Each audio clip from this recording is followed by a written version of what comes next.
двама родители и едно прекрасно дете. Само че детето обича да яде сол. То ближи солницата, то топи цялата филия в кисията с сол, то тича след соленото сирене. Родителите започват да намират в това нещо подозрително, нещо болестотворно. И понеже навсякъде се говори колко страшна е солта, колко е лоша тя за бъбреците, как ги изчешава, колко е лоша за сърцето, как действа върху кръвта. И те по заедно съгласие решават да вдигнат всичко, което е солено в високите шкафове, докъдето детето няма достъп. Освен чистата сол, всичко, което е солено, всичко, което може и се предполага, че има в него малко сол. Така опитали да разберат каква е тая странна болест от детето. Детето се разболяло, извикали лекари и те отдали това на някаква истинка, на някакъв недостиг в кръвта, на имунитета. Детето легнало болно, те забравили да снемат солените неща. Детето не можело да каже, не можело да изрази това, пък и инстинктите не се изразяват с думи, особено при онези същества, които още не могат да свързват инстинкта с разума. Детето починало. При аутопсията се оказала тежка алкална реакция, оказал се рак на хипофизата, оказала се драматична липса на соли в организма. Това е една от епичните прагматично неизвестни или прагматично чужди на медицината история, в които тя не иска да разсъждава чак толкова много и не иска да говори за инстинкти и за вкус. Няма нито една истинска теория за храненето, която ти казва храни се с това, което иска организма. А това е онзи зов на природата, който изразява някакъв недостиг. Последното, което ни е останало от животните, от техния силен инстинкт, а ние сме виждали, че едно кученце, изведено от къщи след дълго пребиваване на закрито, се втори и почва да пасе някаква трева. Голяма част от насекомите използват различни видови билки. Всички домашни любимци правят това.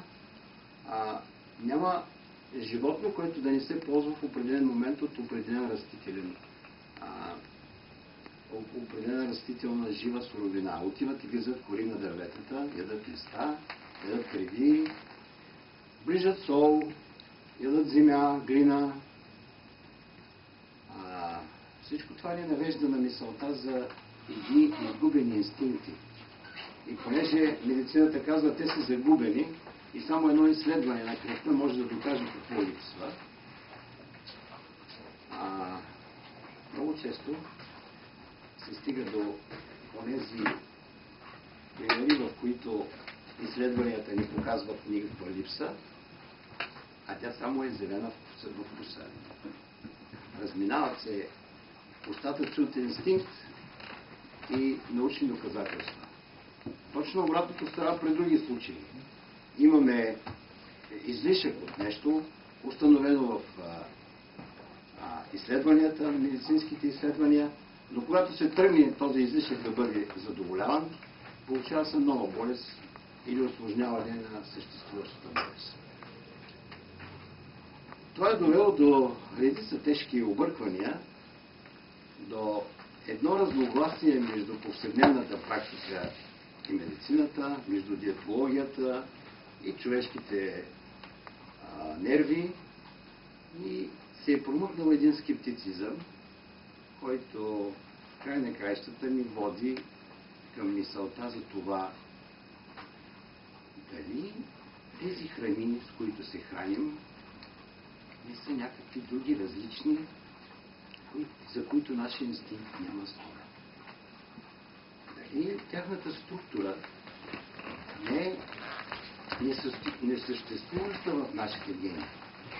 Еволюционното развитие на човека е било създадено от растения с първична структура, които са намирали сами своето място, чието хвърчащи семена или задасени от животните, от растенията, от хората, от ветровете, от реките и водите, но са пониквали тези растения само там, където са имали най-подходящите условия за живот. Но подходящи от гледна точка на разума на човека и на разсъжденията на човека. Може би растенията имат много по-различни и много по-интересни за нас претенции.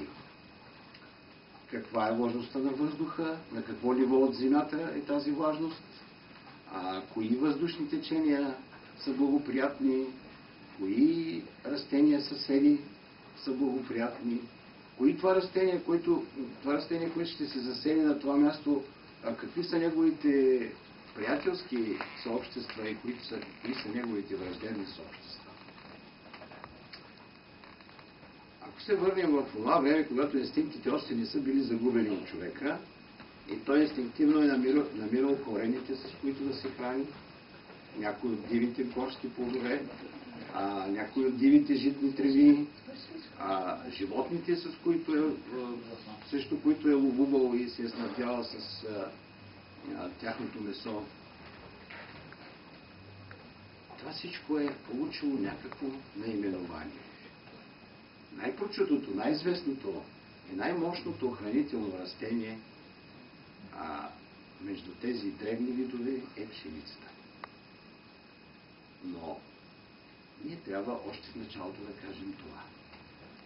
Това, което днес наричаме пшеница, няма нищо общо с това, което еволюционно е бил захранен човека, образувана е неговата клетъчна хромозомна структура, което се е превърнало в негова енергетика и е било един посредник между природата, слънчевата светлина и жаждата за светлина на вътрешните органи на човека, на целия му организъм. Вие сте убедени, че това, което ние купуваме днес в картонените кутии за мляко, няма нищо общо с истинското мляко. Това може да се докаже даже и от написаното отвън. Защото диетологията е приела един математически принцип. Щом има магнезий, толкова, цинк толкова, селен толкова и т.н. Това значи това. Затова медицинските власти и сегашната агенция по храните не се заема да докаже и да обясни, че това, което е в картонените кутии, не бива да се нарича мляко.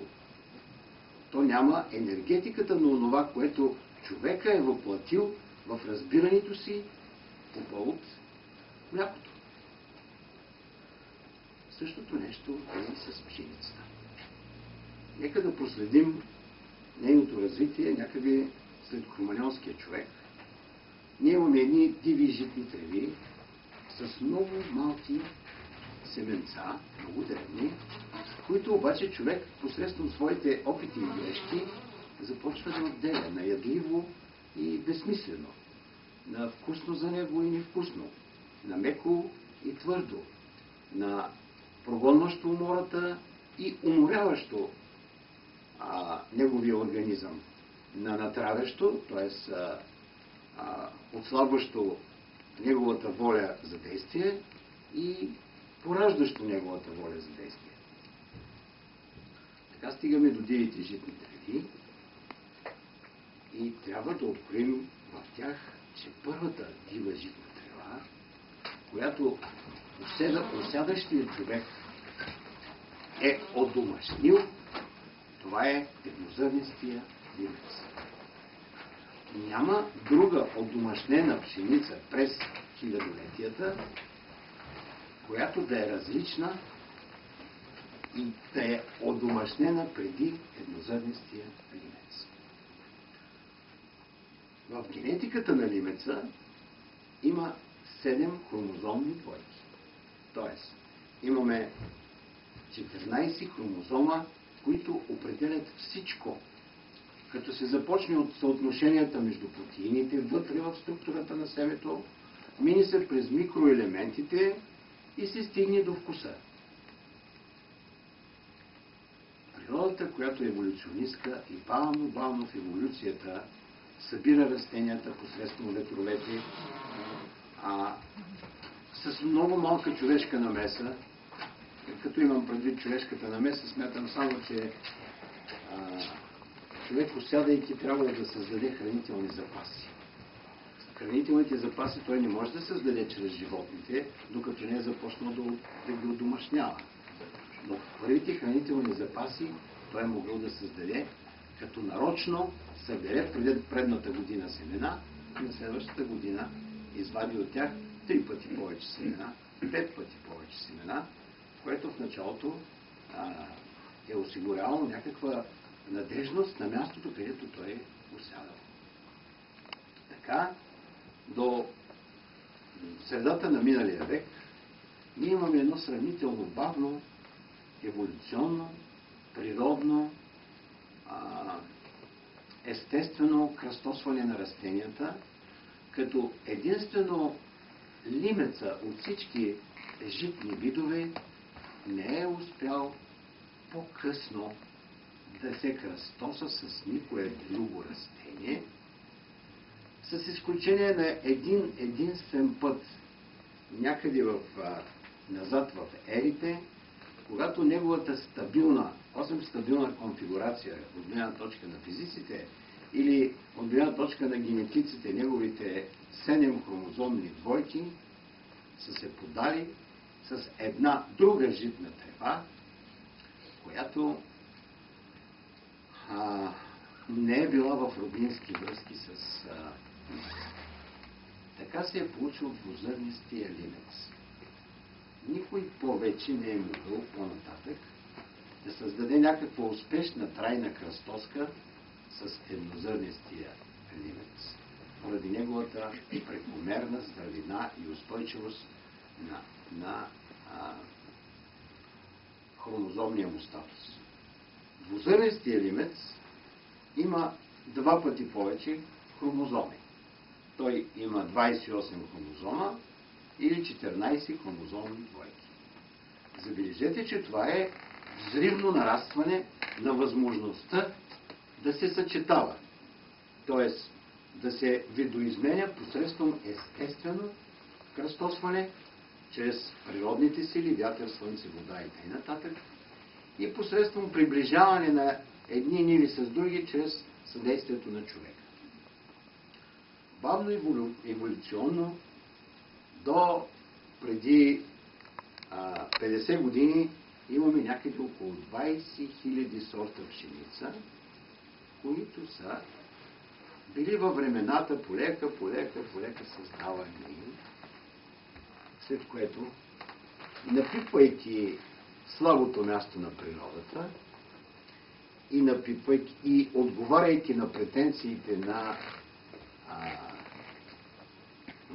паричната единица, на властелина на света, човек и по-точно селско-стопанските специалисти започват да се играят с хромозомите и да съчетават едни с други такива растения, на които харесват някои показатели.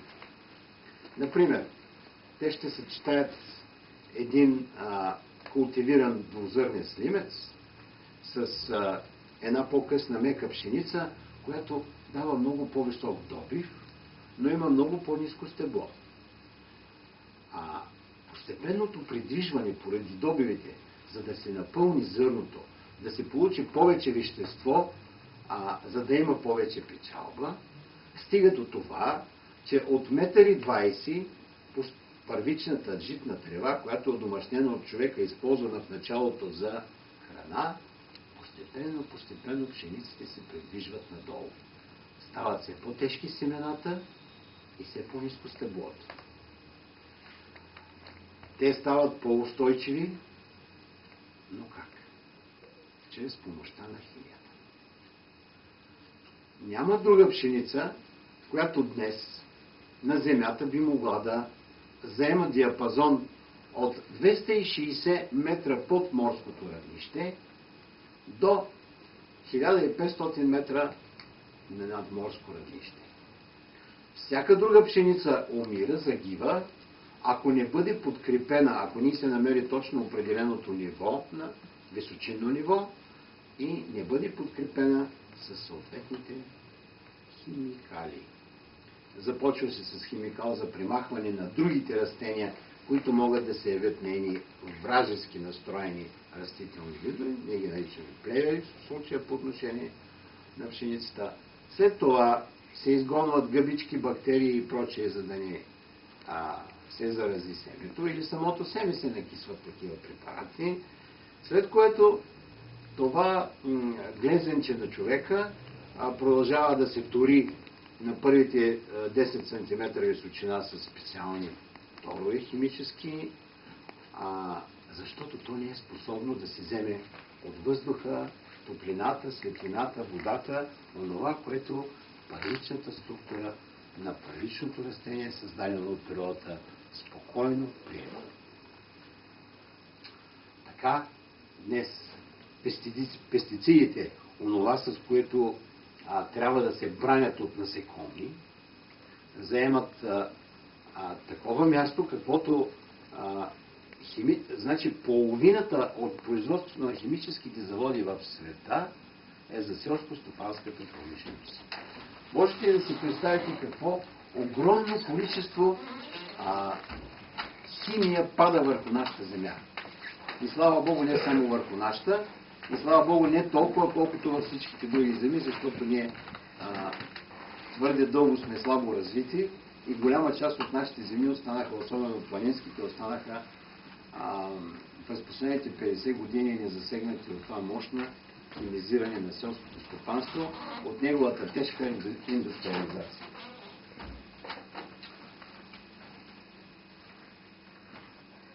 Интересно ми е да спомена този факт, че благодарение на пестицидите започва мощно разграждане на хромозомите в някои растения, животни и хора. Заедно с разбутването на хромозомния, значи ние тук не говорим още за генетични промени. Това не е генна модификация. Това е хибридизация. Постоянно смесваме растения, като искаме от всяко следваща смеска да прибавя към онзи другия наш избран вариант, онова, което искаме да засилим. Засилваме сухоустойчивост, засилваме студоустойчивост, засилваме протеиново съдържание, засилваме микро и т.н. Но при всяко засилване на нещо друго отслабва. Образува се един калейдоскоп от промени, който става неконтролируем, и при тази страшна промяна медицината стои настрани и мълчи, защото никой не се заема да изследва, като повишаваме добивите, като повишаваме съответни аспекти, които изискват от нас парите, капитала, какво се случва с здравеносното съдържание на тези семена. Нещо повече. Изведнъж изкрещяват френските учени, че рибата в сена променя своя пол. Или, иначе казано, мъжките екземпляри или загиват, или не могат да възпроизвеждат хайвер. Тоест, да оплозват. Индусите веднага решават да проверят и да кажат, че това не става в техния географски район, това става само в Европа, в Средна Европа. Те започват да хранят тръстиките в едно блато, в едно езеро, с пестициди, за да могат да проверят живота на жабите в него. Остават живи само женските жаби. Понеже тук има преди всичко дами, да знаете, че вие ще оцелете по-добре и по-дълго от нас, защото просто сте по-устойчиви на пестицидите и тъй като нямате Y хромозом, няма какво да ви засегне изобщо. Разбира се, това е шега. В кабинета, нашия кабинет по вирусова диагностика, ние сме тук, за да провеждаме екипа на Биокария за да провежда ирисова диагностика в центъра Рета, ние виждаме какви тежки поражения се носи върху фертилността на жените. Тежък, лъжлив стерилитет. Много жени днес се подлагат на какви ли не мъчения, само и само да получат с дете, да заченат. И като не знаят това, и като много често, за да ги притикат към кабинетите за изкуствена инсеминация, този лъжлив стерилитет остава неоткрит. Искам да ви кажа, че ако запомните това място от нашата лекция, по-късно ще разберете, че един от главните виновници за този лъжлив стерилитет, за съжаление, от това, което ние днес наричаме пшеница, също тъй, както сме наричали, както нашите прадеди са наричали пшеница и немеца. Но, подред. Женските жаби на индусите ги убеждават, че тяхната еволюционна теория за развитие на обществата е по-точна и те престават да използват пестициди в тези части, в които могат да си го позволят. И тогава какъв е шанса на това човечество, което трябва да бъде хем изхранено, хем неразболяно? Може би всеки по свой образ и подобие е длъжен в рамките на своя живот, отглеждайки своите деца, създавайки своето поколение, ако е щастлив да го има, ако не е достатъчно увреден да го има, ако няма нещастието да увредят децата му чрез храните, той трябва да търси своята пътека през блатото. Билките обикновено са силно действащи. И ако ти можеш да сложиш в едни сърмички в листа от живодрек, или можеш да си измислиш един билкарски сач с печен лук, макар и див, ако можеш още някои други съчинения да направиш, все пак това не е храна. Това е лекарство, защото приемайки го, ти промениш своята конституция. Храна е всичко това, което запълва твоите потребности от микроелементи и от макроелементи, без да променя твоята конституция. И тогава, търсейки мечтата на Хипократ, теоретически започнахме да мислим за първо храните. Дали той не е имал това предвид? Дали в края на краищата няма храни, които да са лекарство, наистина, ама дадени от природата и не видоизменени от човека. И така в една експедиция в Родопите намерихме няколко шепи еднозърнест лимец, който теоретически се знаеше, но практически вече го нямаше никъде, макар че той оцелява без волята на човека и без неговите грижи. Това е той диво растение. Няма друга такава пшеница, която може да стори същия подвиг на различни височини, както ви казах, на различно надморско равнище. Ние тук сме донесли от първото томче и второто томче на моите книги за лимеца, в които се опитах да разкажа, че в момента няма нещо, което да носи толкова много полза на човека и да представлява неговата скрита пътека през блатото, през която той може, знаейки къде е пътеката, да мине на отсрещния бряг. Такива ще подарим сега и на библиотеката ви. Лимеца се оказа твърде богато нещо. И аз не искам тук да ви занимавам вечерта с това да преразказвам книгите си, но след като написах тия двете книги, след като заедно с моите сътрудници в Белкария създадохме това национално движение, което не представлява национално образователна програма, която целеше да разказва на хората за първичните структури и за възможностите да се отделят от отровите на промишленото земеделие и да се спасяват от много болести. Искам да ви кажа, че по сведения на световни медици, има вече достатъчно излязла такава литература, като се почне от колитите и се стигне до мозъка и шизофренията, дълбоки следи водят към съвременната пшеница. Разбира се, това е с няколко така, примера ще го кажем, а пък доказването му е изобразено в тези книги, бих могъл да ви кажа някои от тях.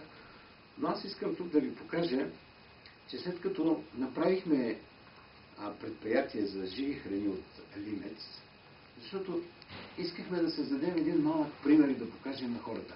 Ето, ако ние правим такива храни от първо пшеница, което е възможно, което на българина му е в ръцете, за разлика от много други народи, които не могат така своеволно да си... Имайте предвид, че в някои държави това е забранено. Забранено е на земеделеца да си възпроизвежда сам семена. Това се въведе от световните вериги, като Монсанто, Байер и т.н. В много страни се приеха закони, в които американските фермери изобщо нямат право да възпроизвеждат свои собствени семена. Това е инкриминирано, това е престъпление. Правиш го и на другата година си в затвора.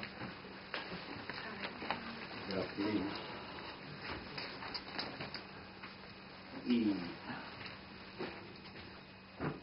възпроизвеждането на семената до голяма степен освобождава земеделица. Прави го свободен човек. Иначе той до известна степен е роб. Защото всяка година от това, което изкарва, трябва да отдели половината, за да си купи нови семена. При това положение той се превръща в един постоянен данъкоплатец на световните производители на семена. И макар че семепроизводството е в момента най-печелившото в земеделието, имайте предвид, че специално в Съединените щати, които дават тон на това нещо, 45 цента е цената на 1 килограм семе за посев. Още 45 цента се влагат някъде за обработки и се стига до производството на хибридизирана пшеница десетократно повече, отколкото днес. Значи някога е произвеждан 200, 300, 500 кг от екър, днес се произвежда до 800-900. И това с все повече химия и с все повече зареждане на нашата почва, на тяхната почва, с достатъчно много отрови, които не могат да се разградят. В момента селско-стопанската наука в голяма част от страните на Европейския съюз и на другите страни в американския континент е доведена в състояние на слабинаж. Тя трябва да доказва тезите на големите концерти. Но ние да се върнем към нашия експеримент. Може ли Лимеца да бъде лекарство? В една от главите на втората книга аз се опитвам да разказвам това, като обяснявам колко възможни начини има и колко по-бързо се лекуват колитите, колко по-бързо стават колко по-лесно съществуват шизофрениците, колко по-лесно се извежда акнето, колко по... И това са дълги рецептури, в които човек може да си помогне до голяма степен, може да си помогне с Лимеца. Но нещо, което е останало неразкрито до сега, е нещо, което ни връща и ни отвежда към онзи случай с детето. Исулта ме наведе на мисълта, че морето в нас би могло да се изчисти, ако ние имитираме, но само с първични природни продукти, чистотата на Световния океан, която вече не съществува. Там има сол, има и хлорофил под формата на водорасли. И изведнъж прапшеницата на света се оказа с още едно предимство да направи състоянието в нашето импровизирано море, защото телесните ни течности са, както знаете, с лек солен вкус. 30% суша, 70% вода. Това е състоянието на Земята. В човешкото тяло, той като се роди човек и е още малко дете, същото съотношение. Солено е морето, солена е субстанцията на нашата телесна течност. Но тя постоянно се замърсява, защото всичко, което е отгледано в тези тежко натурени ниви, в тези изнасилвани с химикали ниви, които ни отмъщават с болести по-късно, да казвам, всичко това би могло да се пречиства, като от време на време наливаме в себе си малко първична, чиста, морско-океанска течност в себе си или почти телесна течност. Как правим това? Тук има изсушени поници от ливец. В своя растеж първичните зелени връщчета на ливеца се подават от земята при нормални условия, около 20 градуса температура на въздуха и около 60% влажност, се подават на 3-я, 5-я до 14-я ден. В зависимост от температурата. Още около 14 дни им е нужно, за да се образува ето една такава тревичка. Значи тази тревичка тук е расла надземно около 14 дни. Тогава съдържанието на хлорофил чрез изследвания се доказа, че е станало максимално. По-нататък с няколко дни то остава същото и полека започва да пада. И какво? Дали не можем с тази трева, житна трева, имайки предвид нейните качества, сила, имайки предвид нейната взаимовръзка с човешкия организъм, дали не можем наистина да използваме като оная зелена в океана? Ами да видим. Може би наистина може. Аз обикновено давам, така пускам едно пликче да се помирише и заповядайте. Ако може да го пуснете, помиришете и ще направим една малка анкета на кого как му мирише. Ще забележите, че според загубения инстинкт на някой ще му мирише малко по-нехубаво, на други може да му бъде леко отвратително, на трети доста приятно.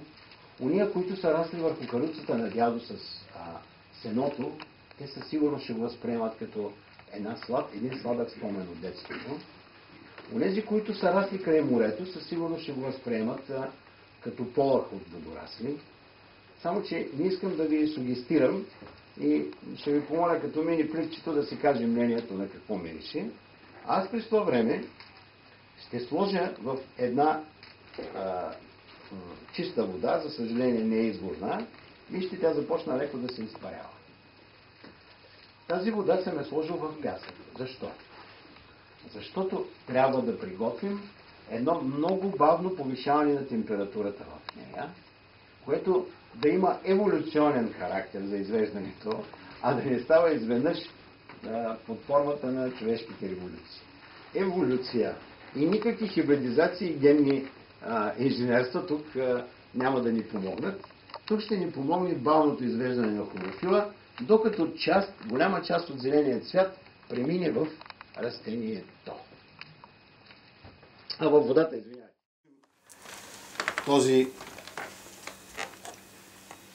Това водорасло сено, трева, лимецова поница и т.н. Ще я сложим тук и ще я понатиснем малко. Това трябва да става с дървено, разбира се. Хаде. Дървеното остана в офиса. Така ще го затворим тук сега. И ще сложим отново огъня. Благодаря.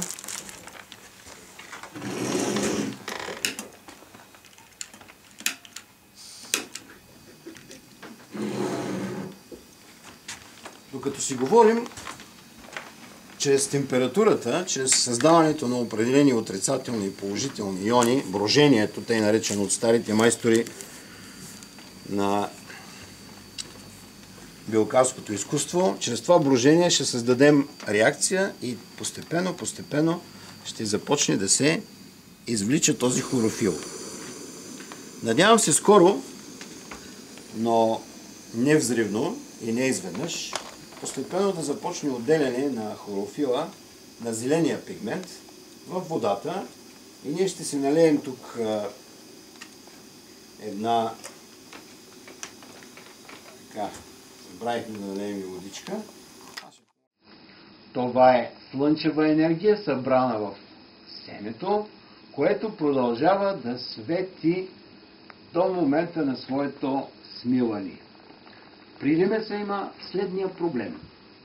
Лимеца е покрито семен на пшеница. Еднозърнестия лимец, който е диплоид, двузърнестия лимец, който е тетрапоид, и спелтата, която е хексаплоид. Те всички имат такъв биофотонен портрет, но той се запазва някъде около 6 месеца след олющването. Не говоря за ония пшеници, които имат хаос от протеинови структури, неизвестни за нас, и на които не можахме да направим такъв портрет, защото всичко около тях е така тъмно. Но човек е светлино същество, ефирно същество и той трябва да се храни само не с вещества и не единствено с вещество, а и с малко висока вибрация. Защото само с висока вибрация, с тази светлина, сдъвквайки, защото храносмилането започва от устната кухина и завършва до ануса, има рецептори, които поглъщат тая светлина в нас и ние тепърва имаме да ги откриваме.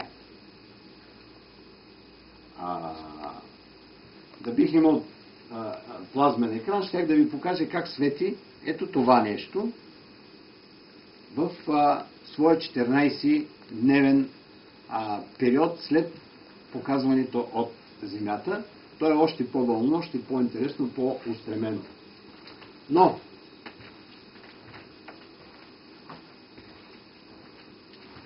първичната структура носи жизненост в средата, в човека, в вътрешната среда на човека. Само първичните растения могат да носят толкова много светлина в нас. И голямата драма на днешната храна, че постепенно е погасвала светлината и най-вече в хляба ни. Вие всички знаете за глутеновите алергии, но откриха се много страдания, които са причинени от протеиновия дисбаланс в семената. И това не е само целиакията, което представлява алергия от глутена. Това не са само метаболитни заболявания на червата, колитите. Това не са само артритите и ревматоидните артрити. Това е заболяването на мозъка, което отвежда към шизофренията.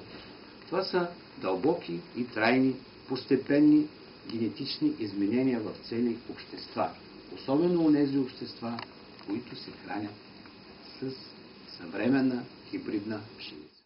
Малко приказки и малко баяне на този извлек. Да го съпоставим. Имаме вече първия оттенък, който е още слаб, но постепенно ние ще получаваме и ако наредим така 10 бурканчета едно до друго, последното вече ще бъде истинска резида и то ще ни покаже, че имаме. Сега обаче ви моля да помешите това бурканче, за да видите как то отне и взе миризмата, аромата. И трябва да се внимава много този аромат да не се загуби. Защото в момента, в който прекалим с температурата, в момента, в който еволюцията се превърне в революция, ние сме загубили. Човешките общества само са губили от революциите, а пък природата никога не прави революции. Само когато много се разгниви на хората и на техния въздух, идват земетресенията, идват разцепванията на земната повърхност, идват ураганите. Напоследък си ги правим и сами, за да покажем Виждате ли колко е силен този аромат? Водата прие в своята памет най-чистото от това. Сега, дали ние го одобряваме, аз на никого не пожелавам да се помирише своята телесна течност. Защото не винаги това би го зарадвало. Но ние в момента се движим като по своето собствено море. Едно море, което всеки може да си направи вкъщи. Едно море, което не си задължен да отидеш в БАЕСЕФ, нито в аптеката, нито в Монсанто, нито в Министерството на земеделието, а можеш да се скриеш вкъщи, да си произведеш полици, ако не искаш да си купиш, такива всеки от нас може да си направи за 28 дни максимум или за 14 минимум, зависи как ще го направи, това също е описано в тия книги, и да приготви своята изчистваща телесните течности панацея, казвам аз. Защото когато изчистим телесните течности, ние се лекуваме от всички болести. Болестите не представляват нищо друго, освен навлизане в хомеостазата на околната среда, чрез нейните въздействия. Промени ли се съотношението, променената хомеостаза започва да разболява тъканите. Представете си, че киселината на тези течности се увеличи само с 0,2 и ние сме на умирачка вече. Всички плътни органи започват да киснат в една телесна с обща pH течност, тъй като моретата и океаните се съобщават, вие знаете, както и реките. Всички земни течности, те или иначе се проникват една друга, така и телесните течности се проникват една друга. Опитвам се да ни изтърва това, някъде отиде бурканчето, когато вече го освободите, пак го дайте насам. Аз ще покажа следващото и ще... Да, не бива повече. Не бива повече. Благодаря. Сега му е времето. Вижте какъв трябва да бъде цвета. Не дейте от тук нататък, може да изпуснете зайчето и то да избяга. Значи, сега ще ви покажа. За съжаление ми се налага в едно бурканче с етикетче. Само така може да видите зелената опалесценция, но така пък може да я да не го спукаме. Така. Това беше първичното. Да покажа към вас. Така. Значи този оттенък не чакайте да е свръхзелен, плътно зелен, защото вижте, това е последният забранен миг, в който това трябва да има само такава пара. В никой случай не трябва да завира и щом се появи първата пара, вие вече се отказвате от добиването на хлорофила. Бихте могли така да затворите опаковката и да опитате какво сте създали, за да не развалите цялото. Имаме водораслите. Това са земни водорасли. Това, което нашата телесна течност ще представлява чрез поетия в нея хлорофил. Ето и содата. При оттеглянето на океаните, освен семената на водните растения, които постепенно, което успява да се пригоди, става сухоземно, става земно, имаме и содени полета.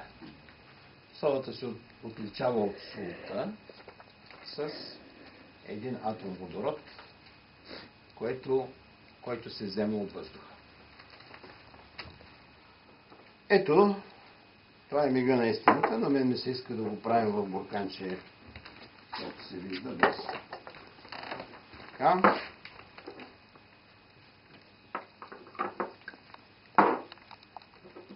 Никой не каза друго. На мен сега ме мирише на водорасли. Съжалявам, но по отношение на водораслите, аз, който съм сухоземен балканджия, имам ненаситени рецептори от морски аромати, докато вашите са преситени. Така че в момента вярвам малко повече на своя. Докато вие ставате и свръхчувствителни, когато дойдете в Балкана при тревите, и тогава ние наблюдаваме всички гости на Балкана, как се възхищават от нещо, на което ние сме свикнали и което как ги поглеждам, гледайте по съртия. Така, ето. Това е момента на истината. Нашия океан започна да се образува. Забележете, нормално, че въглеродният двуокис ще се освободи, онова, което би ни пречило. Разбира се, ако имам дървена лъжичка, по-ме се искаше да го разбъркам с дърва, но понеже нямам, ще го затворя и ще го разтръскам, за да забележа дали този разтвор е наситен или ненаситен. Наситеността на този разтвор на бъдещата наша телесна течност е много важна. Значи, ние можем да си позволим толкова сода да остане на дъното, колкото 1/10 от дъното. Значи, като утайка. Това е утайчният процес в човека. Колоидният състав на кръвта не е повече от 1/10 от неговата обща ликворна стойност. Тук имаме малко повече. Следователно, мое задължение е да налея още малко от течността. Сега ще разтворя до край и ще остане толкова. Да, готово, разтвори се. Така, все още мирише на водорасли. Постепенно идва рибата. Сега ще замериш на риба. Да, тъй както никаква риба не съм слагал вътре, нали? Вие ще кажете, боже, с какво не занимава това? Така. Това нещо е панацеята, която се получава от загубената чистота на нашия океан, на океана в нас и на нашата храна, която в случая е нашето водорасло, нашия хлорофил. Това нещо може да се приема 2 пъти по толкова в деня и да има решително значение за здравето на човека. Вие знаете, че всяко нещо, което е синтетика, синтетично значи още, според мен, аз като чуя синтетично, знам неразтворимо телесните течности, непреработваемо от черния дроб и най-вече засилващо киселеността на организма. Киселеността, която по общо знание увеличава нашите възможности за подагра, не възможности, а достижения. Тоест много бързо стигаме до нея. Нашето предразположение към мигрена и оттам започваме вече да мислим за тежките гъбични инфекции. В нашите тела живеят хиляди микроорганизми, но кандидите, които ни осигуряват голяма част от раковите заболявания, вече доказано, живеят на 3 места. В устната кухина, в дебелото черво и при жените в влагалището. Нашата имунна система успява да задържи броя на кандидите толкова, така че те симбиотично да съществуват в организма или да вършат някаква работа. Над това кандидите нарастват и добиват патологични размери тогава, когато общия имунитет или локалният имунитет им позволи. Но общо взето, когато има завишаване на киселеността, тогава веднага идват кандидите. И те идват с всичка сила и започват да се разпространяват започва да се разпространяват целия организъм. Приемането на тази сода, свързана с хлорофила на лимеца, е първото нещо, което ги посреща истински. Алкалността на средата, от една страна, и силния гъбичен убиец хлорофила. Лимеца никога не боледува от гъби. Никакви гъбични инфекции не се задържат върху лимеца. В хилядолетията той е изработил своите имунно-защитни сили и не се поддава на никакви болести. Той не се тури и не се лекува на нивата по никакъв начин. Сам си расте и може и без човека. По същия начин нашия организъм няма да има нужда да бъде лекуван, ако се храни с лимец, и няма да има нужда да бъде лекуван, ако телесните му течности носят от лимеца бактерицидния ефект, имунитета му, а в същото време от содата алкалността. Ако приемете сода на езика, не е същото. Тя увеличава остатъчната пепел в организма. Организма започва постепенно, ако има кой да ви погледне с ръце скенери, ще види как постепенно организма се превръща в костява, втвърдява и се превръща в един телишерен блок. Но лимеца не позволява това. А с това, когато четете за лечебните свойства на содата, вярвайте в това, защото още в Ведите това е казано, пренесено от семейство Рьорих в техните произведения. Елена Рьорих говори за лечебните свойства на содата още 30-те години. Това е много древна. Още като са се оттеглили океаните от сушата и са останали содените полета, още тогава е било ясно, че това е необходимо на човека, защото природата се дава в невероятно много количество само това, което е нужно на човека. Ние имаме едно старо изследване, което го доказвахме с билки в Балкана. Купувахме една ефтина къща и се заселваха там други хора, например ние или някои наши приятели, и наблюдавахме какво става с билките в двора. В разстояние на 2 години билките се сменят абсолютно. Идват онези билки, които са необходими на новите наематели и новите обитатели. Заминат си те, дойдат след някоя друга година или веднага други хора. На другата година имаме нови растения.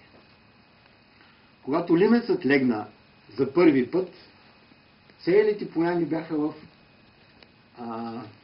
синя теменуга. Тя е такава по синовите расте. Вие знаете, те казва се още горска теменуга, синя. След първата година тя изчезна. Той не я пожела. Дойде трицветната теменуга. Трицветна, невероятно много. Нямахме как трябваше да засаждаме роза, за да произвеждаме един розов хидрозол. Нивата, която засяхме до розите, бухна. Лимеца и розата са страшни симбиотици. Те се обичат направо. Няма по-добър лимец от този, който се сее най-близко до розата. Когато направихме още едно розово поле, макар че розовите поленца бяха розичките все още бяха малки, и там бухна лимеца. Зависимости, каквито ние не можем да си обясним. Затова хората също обичат да живеят близо един до приятелите си и по възможност да се ограничават от несимбиотиците или неприятните. Тя неприятността идва от това, не че един човек е лош, а другия е лош, а имат несъвместими пропорции на излъчванията.